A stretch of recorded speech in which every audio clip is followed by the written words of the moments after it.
A survival match in Group D.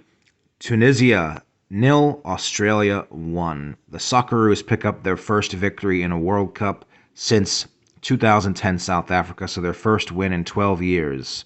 The Socceroos bring the Carthage Eagles crashing back down to earth in a match between two teams that, quite frankly, are very limited in most areas of the pitch.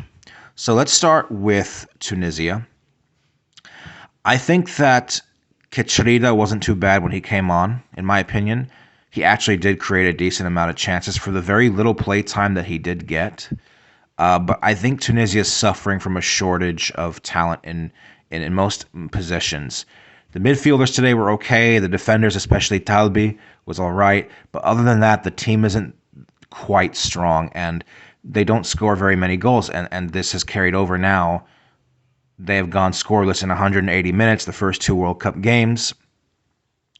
And that's going to be a problem because when you're coming up against France, reigning world champions, Tunisia could be a team that exits this World Cup without scoring a single goal. I thought Draguer was pretty bad on the day. I think Kachrida is a better in that position. But then again, it's not a very high bar to clear. Skreli and Alduni today were good defensively, but they lack a little bit of creativity. They cannot play box to box. Offensively, Tunisia's players, even if they're technically fine and even if they're well organized, they're very slow and incapable of changing the rhythm and surprising the opposition. And Massekni, who's arguably their best player, you question whether or not he can compete at the highest levels if you're playing this long in such a poor league, which is where he plies his trade in the Qatari Star League. He just finished his 10th season. Same for Sliti, who had a good World Cup in 2018. He's dropped off in form in the last few years. So I just question whether some of these players are true World Cup material. I include Dylan Braun in there. I include Maria as well. There's too many unfit players, I think, in this squad to hope for a good result. And again, what's really Tunisia's downfall here is you're in a group with France, who is a goal-scoring machine, with Denmark, who's been in solid form, well, at least prior to this World Cup. They have issues of their own going on. But it was just never going to cut it if you can't find the back of the net. And I know that's very simplistic. That's very simplistic to say in analysis, but that's just, at the end of the day, that's just the straightforward truth. Tunisia may not give up very many goals, but you're not going to come through the group if you're not scoring any.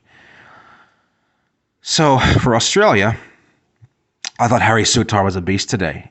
You look at the game by numbers he had versus Tunisia. He won nearly 100% of all tackles, almost 100% of ground duels, 50 touches. He had 6 clearances, 5 long balls completed, 3 blocks, 2 out of 3 aerial duels won, 1 last-ditch tackle.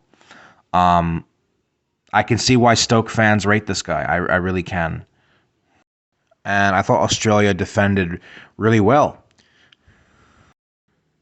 And even though that Tunisia created the bulk of opportunities, we have 14 shots to Australia's 9, 4 shots on target to Australia's 2. They had a roughly 60% of possession, more passes, more pass accuracy.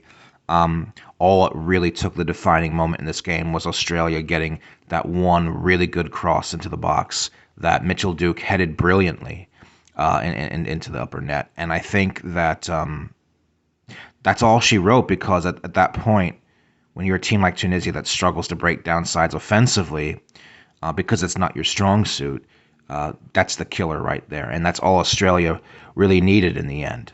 And I think it was a great assist by Craig Goodwin. I think he deserves just as much credit as Mitchell Duke does for heading that in. Put that right in the right corner. Away from the dive of the Tunisian keeper. It's a huge goal for Australia, and it could well see them through the next round, because now they're in a position where they only need a draw against Denmark to go through and advance for the first time since 2006. Can they do it? It's going to be very difficult, because I think Denmark, you'd still probably favor them in that clash. For Tunisia, they're staring down the barrel. They have to beat France, must win against France. and they have to better Australia's goal difference. So, yeah.